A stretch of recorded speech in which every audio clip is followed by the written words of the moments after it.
ਸਤਿ ਸ਼੍ਰੀ ਅਕਾਲ ਜੀ ਸਾਰੇ ਫਾਰਮਰ ਵੀਰਾਂ ਨੂੰ। ਲਓ ਜੀ ਵੀਰੋ, ਅੱਜ ਜਸਤੀ ਹੈਡਲੌਕ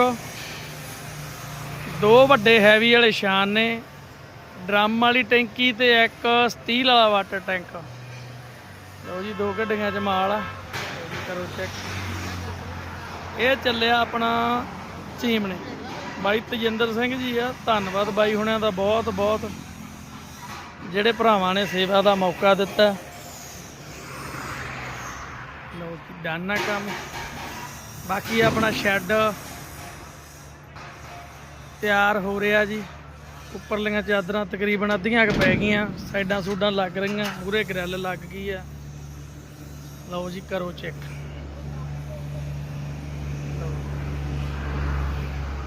ਧੰਨਵਾਦ ਸਾਰੇ ਭਰਾਵਾਂ ਦਾ, ਜਿਹੜੇ ਇੰਨਾ ਸਾਥ ਦਿੰਦੇ ਆ।